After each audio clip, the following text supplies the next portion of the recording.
Hi, Faiza. Nice to meet you, and thank you for taking the time to talk with us. And let's go straight to our interview. Could you please tell us a little more about yourself and how you started working with languages? And of course, anything you want our audience to know about you. Hi, Rohan. Thank you so much for this beautiful interview. It's great to see young people like yourself who are interested in the localization industry.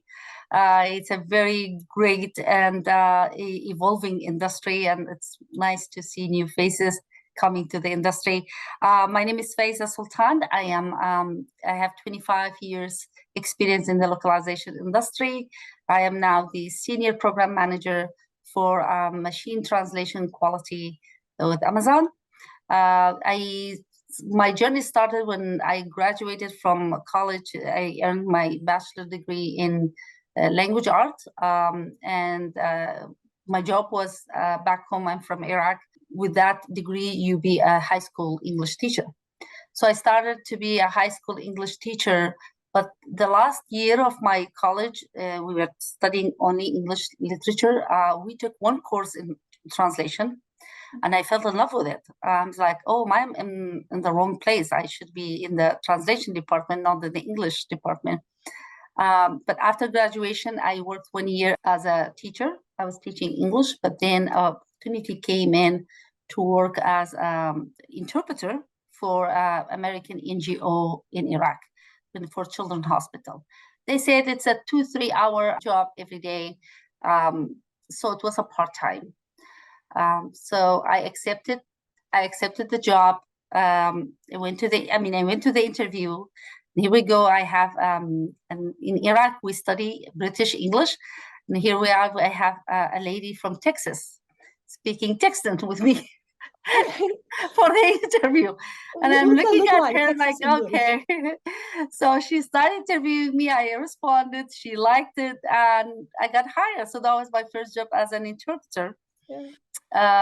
I didn't get any courses, any teaching, but it was very natural. I love to talk and participate. In college time, I had a lot of experience. I was an actor. I was acting on the stage in English, so I was very active in my language skills, and I got hired as an interpreter. That was in 1995. That was my first encounter with language, and I fell in love with it, with the translation and interpretation. After that, due to my work with the American NGOs, my life was in danger due to the Saddam Hussein's government. For everybody who's working with the Americans, we were considered as traitors, and there was a death penalty. So we were evacuated by the government, the U.S. government military Operation Safe Havens in 1996. We were evacuated from Iraq. Then I arrived in Washington State in March of 1997. And the first 5 minutes I landed in San Francisco airport, I got my first job as an interpreter in in the United States. And the rest is history. You know, I been an interpreter, project manager, program manager, and then I established my own company, Translation for All, and became a business owner in the localization, in the translation industry. And then in 2020, I joined Amazon, and now I am the senior program manager with Amazon. So there's a lot of stops and within this 25 years, and a lot of experience working for different clients and different capacities. Yeah. It's such an impressive story, even hearing again, because I've read your experience and I hear about your experience a lot of times, but it's still very impressive, hearing again, talk about it. Thank you so much. Yeah. And for us who are like the starters for the localization industry, I'm just wondering if you have any experience to working with junior localization specialists or coordinators, or any chance you interview them. What's your expectations for like new members joining the localization team or your team? Yeah. For my own business that I started in 2004, Then my business get bigger. I had to hire freelancers. I had to hire project managers, project coordinators, managers for the office managers to do. And yes, I interviewed people. I hired them. In some case, I fired them. It goes both ways. But yes, this industry is very vast. There are a lot to learn, and you have to be up to date with technology, with new trends, everything that comes up. So one thing that kept me getting up to date with the industry is first self-taught. Everything I learned, nobody taught me. It's all me doing research and learn about this tool, and this thing comes up and I go and learn. Especially nowadays, the technology is different. Everything's available for the new people who wants to come to the industry. The keyword is research and learn, and then be an active member with the industry and with the associations. So, for example, I joined the American Translator Association as a member. Then I joined the local chapter in Washington State and became a board member after that. Then I became the president of the local chapter. These activities and being around linguists, and going to sessions equip me with the skills that I can get a job, I can get a contract, I can get to know what is localization. They say I started as a translator, but then when I started doing freelance translation, I got offered to do localization. I didn't know anything about the software. I had to learn the tools, I had to learn everything. Till now, I'm always a student because I need to learn. And the last conference I attended was the Machine Translation Association. They had a conference in May. Actually, it was in Orlando. The key here, where I'm expecting to interview somebody like for my team in Amazon, is to look for somebody who wants to learn, and be able to change. And change is the keyword here. I remember I joined a team and we have 2 translators. They kind of old-fashioned. They didn't know anything about the CAD tools. When I introduced the CAD tools, they resist. They didn't want to change. They didn't want to accept to use the tool. It was hard for them to learn. But once I went step by step, taught them the tool, they started using it. They thanked me and that they were thrilled about using the tool and how amazing they can do their job faster. So a keyword, especially for young people, it's evolved. Now we have AI. That's the new thing in the industry. So be prepared. Always be prepared when you go to an interview. Always show that you are learning and you are taking courses and you are taking this and you are willing to learn new things and you are willing to do initiatives. Managers always look for young people to bring new ideas, to bring new trends. Don't expect that managers in Amazon or any other big companies, they know everything about the industry. Till now, whenever I join a team, I bring whatever outside the industry to outside the Amazon, from the industry into Amazon. And that's where you get more appreciated because you are showing that you're learning, you are getting new, and you're up to date with the trends. Yeah, that's very enlightening because, during job search, I always kind of go to in that dead end of the employers always want someone with experience, and I'm so frustrated with I don't have that experience. I'm a new starter. So to the extent that I sometimes forgot that I am capable to learn and I've been trained, for those all new things. Yeah. Yeah. And you're fresh graduated, and I know you have the hopes and highs to be in a tech like Amazon, Microsoft, Google. Through my experience, these tech companies, they always look for people who have solid background and being in the industry for a while. They have proof records of things that they did, projects that they handled. So it is really, really hard to get in. And I'm talking about the localization industry, not talking about the software engineers. I know, yeah. They go and recruit software engineers fresh. They bring them because they ask them to code and they ask them to do things. For us, no, they need to have a team that they already have experience. So the best way to get to this industry is to get the experience. Where you're going to get this experience is through the LSPs. So your best chance is to apply for LSPs, all these big companies that they work with Amazon. They're vendors with Amazon or with Google or with Facebook. So you go and work for them, and you start junior, that's fine. I know I always tell my kids too, they're your age, and I was like, okay, shoot high, get your dreams high there. But to get there, there are steps. So take it easy, add it to your resume, go step by step, and you'll get there. Don't apply for a job at a tech company that says, program manager. These jobs, there are certain levels, but these jobs, one of the requirements, they do need experience. Like some of the senior program managers, they do need a master's in business beside your bachelor's. They do need certification for project management. There are a lot of needs, within the interview, and the recruiters, the hiring managers looking at. So once you apply and you don't get any response, you apply and you get frustrated. It's like, oh, there's no job for me. No, there are jobs for you, but you need to know where to start. Okay. You start with the LSPs. The LSPs work for Amazon. You will be a contractor, and then the teams will know you, and then you get the chance to be hired by them. Thank you for such a precious sharing experience. It's so important to keep reminding ourselves to be self-driven learners. So would you mind to tell us a little bit about when you first encounter with localization, how you decided to enter in localization after being a linguist? Good question.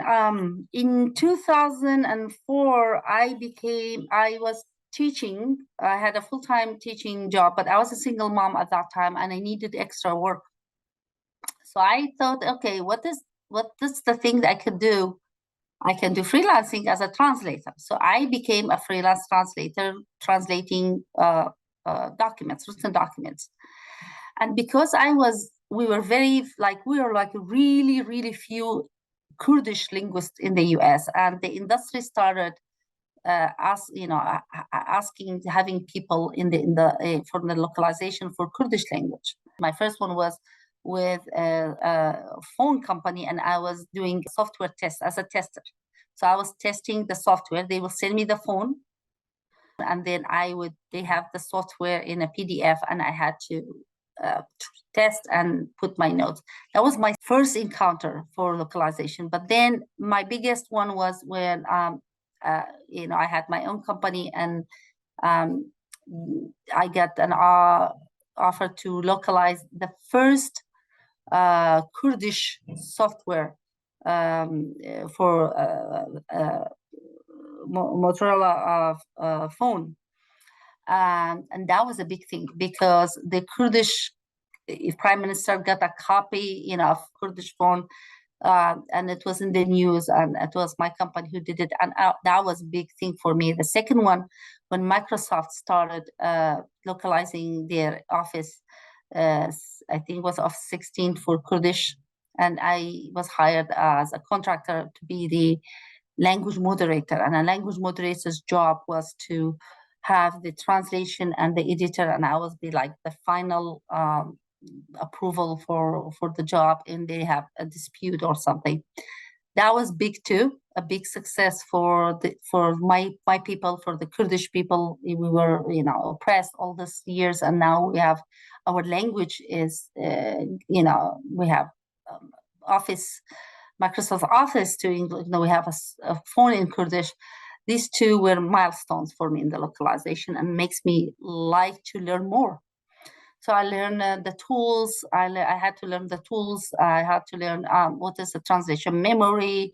I had to self-driven, self-taught all of this to get to where I'm. And a lot of time I would learn from my customers. So my customers, my clients send me something, and they because of the need of my language, they would share with me their training, and I would learn. It was each time a project based there, where I get the project and have to learn. I have to get there. So those are my experience with localization. It's a very evolving, very fast evolving industry. So you need to just to be prepared. Well, thank you so much for all the marvelous sharing. We're so glad to learn everything. Sure. And also, like, we know you have transit between many different roles. For example, language manager, senior quality manager, and also program manager. And could you tell us about the major differences between these roles? Great. So when I decided, I handed my company to my husband. He's now the CEO of the Translation for All, and I said, I want to go and work with Amazon. It was a decision. I wanted to work. My first job with Amazon, with AWS, was translation specialist. During the interview, even they like, Faiza, you are overqualified for this position. I said, I don't care. I want to have I want to start somewhere with Amazon, because my goal was to work with Amazon. So with AWS, I was the Arabic translation specialist. And that is something that I've done with every job I take. I just don't do the things that it's given to me. I always look outside the box, sometimes outside the room. So what I did with this team, I saw an opportunity for terminology management, because it was handed to a vendor. Vendor was doing it. I saw an opportunity. I wrote a 6-pager. I saw that there is an opportunity to save money and time in handling that. So I wrote my initiative. My manager liked it. We took the ownership from the vendors to in-house, and I became a language manager for that initiative. And Amazon is big in that. So with Amazon, they are expecting actually from everybody to write initiatives to improve the process. So you have to be very active. You are not there just to do a 9 to 5 hour and no, you have to sometimes create jobs for yourself. So I did that, and that's after 9 months I became the language manager, and then there was an opportunity in another team to be a quality manager. And that's when I went quality manager. I then became people manager there. I recruited linguists like you, about 24 of them, to be the language quality specialist for my team. So they were contractors, so through a vendor. That's what I said. These kind of opportunities was there, and one of them did their job very well and helped and became a program manager. You don't need to start exactly to where you want. You need to start something closer there, and by the time and experience you will get there. So I was hired as a level 6, which is a manager level at Amazon, but my title was translation specialist. And then because I did an initiative, I became the language manager, and because of my work there, I went to another team. And now there might be another team I will be joining in another capacity. That's the beauty of Amazon.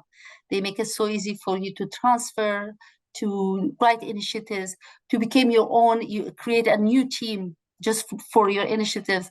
So that's how things work, which is very, very amazing, because they treat you as a leader, and you are a leader once you join Amazon.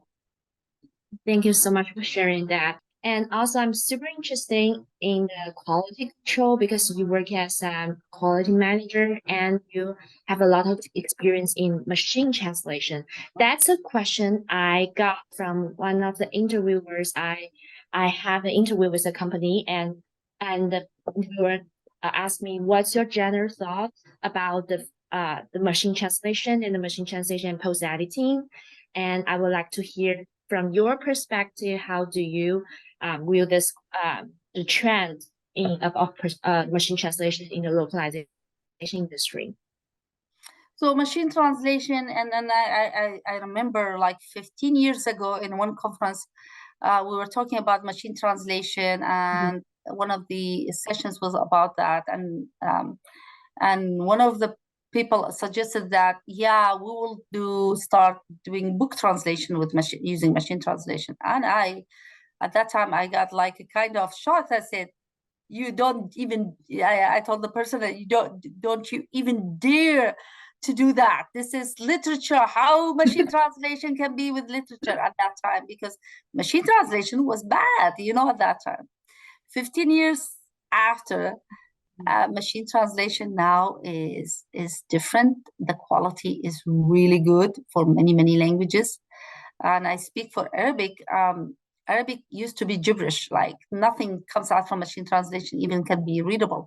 Now I can tell that for Arabic, you can do very few edits in the result, and it's amazing. I am shocked by the results of machine translation. So what is the trend? The trend in the localization is machine translation. As it's not like everybody now using machine translation. How much post-editing you need after machine translation, that is the formula that Amazon, Microsoft, the competition is there. How good is the output, and how you evaluate that output, and how you can use. In some cases, companies use raw machine translation. They get to that point, they even don't do some business cases needed with raw MT is enough. It's enough for them. That's how good machine translation is getting.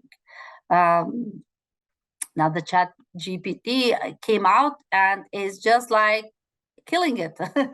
So now the tech companies, even the machine translate, they are like trying to now use AI in everything, and follow the trends.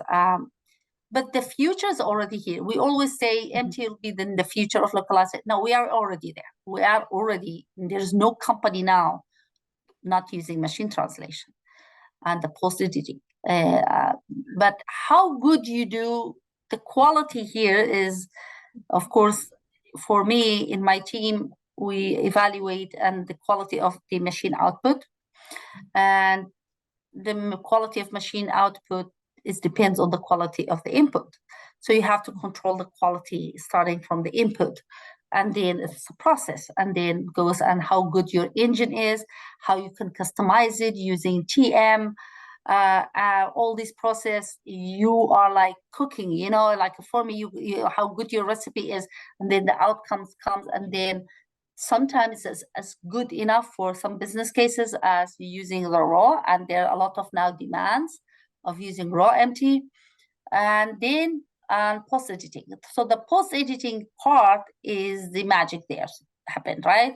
How good you need is a light post-editing. You just need to correct some grammar there if there's a grammar, or you need a full post-editing where you make it as if it is written, it's a written translation. I believe, and I've seen a lot of results of machine translation and different engines. I believe, there are few changes are needed in the output, and that makes the companies work faster, save money. So definitely it's the trend, and definitely for you as future program managers, you need to learn how to do quality control for machine translation output, because that's what you're going to work with. There's no 100% human translation now, only in certain cases like legal cases, high profile legal cases, and some medical. Otherwise, the whole industry, especially localization, it is machine translation. Yeah, I totally agree. Thank you for the answer. I think you go both generally and specifically to my question. And I also get the point that the key of improving the quality of machine translation output is to control the input, the quality of input. That's a very key insight I get from the answers. Thank you so much. And I also have my last question is about our brand question for LocReady, because the name LocReady, which means localization ready, and what makes a person local ready in your based on your experience, from your perspective, what kind of efforts could be made to make persons that is localization ready? Could you give me Sure. some examples or steps? I mean, there's different titles and jobs in the localization. So if you want to be a freelance LocReady, you are going to be a very good post editor, right? You have to master how to do post editing. Within the post editing, sometimes you be the quality control of the post editors. You with the same company, they say, okay, you are so good in what you're doing. Now I want you to interview and hire new post editors, and you are the I took that role in with one of the tech companies. I was the quality manager for the post editor. So I would choose who will work as a post editor. And then there's another one, it's a program manager. The program manager, they need to know everything about program managing. I need to know about the technical part of the project, how to send it, how to go through the, the CAD tools. You need to know all the technical things as a program manager and project managers. That's another thread. So to be ready as a freelancer, again, that's something you need. That's a certain skill set, and to be a program manager, project manager, is a certain skill set. For freelancers, you have to be mastering both languages, the target and the source. You have to be very good in technical terminology. You have to have a good, and then you have to take a specialization. Are you going to be an IT translator, technical translator, or you want to be a medical translator, legal translator? You cannot just claim you are all of them and then you are not doing a job. So once you take one, you focus on that and you learn new terminology. You get your own glossary, you create your own glossary, you learn how to do your job fast. And that's LocReady as a freelancer post editor, right? LocReady as a project manager, these are different skill sets. You need to know the CAD tools, not just one. And like some people only know Trados. No, you need to know WordFast. You need to know other ones. You need to know Mimikyu. Learn. Just go on, have 1 hour every day. Go to YouTube and go through the tutorials and learn. It's always good to learn. One other thing about program managing project is data analysis. So there's another set. You have to learn how to extract data and to analyze it, especially with the tech companies. That's a big skill they ask you. It's all about metrics. So you need to learn how to extract data, analyze it, write a report about it. Those are different. You need to different sets. A lot of tech companies still use Excel. There's another one now, software Tableau. That's a new one. Go and learn. So it is like you built your own library of knowledge and you just add to it. That gives you more chance to get more jobs. And again, you always put yourself as a fast learner, that you can learn any new technology, any new software that the company use, and you don't have a background in it. But again, it's a lot of about your effort and how you approach these titles and where you want to be ready at, and that's where you go. And one day then you establish your own translation localization company. That's the business part of it, to be ready. And that's a very different, it's a different animal, it's a different way, skill sets that you learn. You need to learn how to do marketing. You need to learn how to do write proposals to get contracts with the government, with the state. Those things I all learned myself. I had to go and learn how to write a proposal, how to do things, how to get contracts, how to negotiate prices, how to be competitive, how to hire the best linguists and maintaining, working with them. These things, you learn it and you see yourself where you want to go. You want to be stay a freelancer, program manager, project manager, or you want to have your own company. Those are things, it's all LocReady. It's a vast thing, I have been, because I've been in the for 25 years, I wear all hats, you know, but I did it all. Yeah, it's so amazing that you have more than over 3 perspectives in the localization industry. All of the job you have experience. So amazing. Yeah. Right now we are in a hiring freeze. God knows till when, but right now that's our situation. But don't be discouraged. Everything goes in. It's been in the industry for a while. It goes up and gets down. But your best shot, as I said, work with the LSPs and big LSPs, Yes. get the experience there. And then most of our program managers that we hired, they were already program managers within LSPs, and then they get hired by Amazon. It also means that the hiring freeze also indicates that more like big companies will rely on outsourced LSPs to provide their services. So in another side, we can see that we got a more chance like to get a job at the LSP, right? Yes. So we Amazon works with vendors in two categories. One is they give them all the translation jobs, right? So they do the localization for us. But the second part, we ask them to provide us program managers, contractors. So we hire the program managers, project managers through the vendor. They are working with the Amazon team, but they are getting paid, and the whole deal is with their LSP, right? And once they are proving themselves with the team, work with the team, and the hiring manager like them, like the contractor, and then a role opens up in the team, and they ask the contractor apply.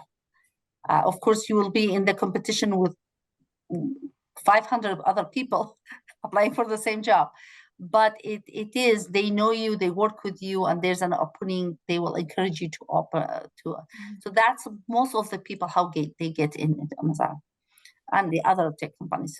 So again, as a new graduate, I will advise you all to start finding jobs with the LSPs who are working with these big companies, and you will find the opportunity there.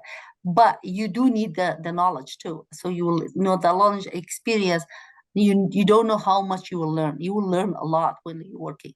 Whatever you studied is just there as in the books. You study, you take this, but the actual work is different, and you learn more. You learn from everybody around you. Thank you so much. You are very welcome.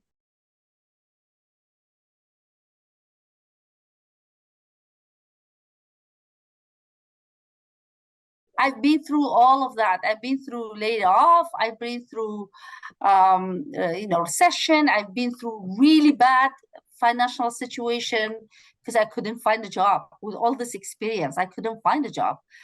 But it will get better. So don't get discouraged. The main thing is never give up. Always apply. Always do it. You get a rejection, fine. Delete email. Go, second one. Just apply, delete. Go back. Yeah, go. Be everywhere. And that's how, and be active in your accounts and be active in the industry. Networking, follow people in the industry that they have experience, follow managers. You'll never see in their feed there will be a job opportunity for you. Go and follow all the LSPs and try to find a job with them. Connect with their program manager, project managers. They are the one who hire people. Just go and be active. Be there. You never know. Market for yourself.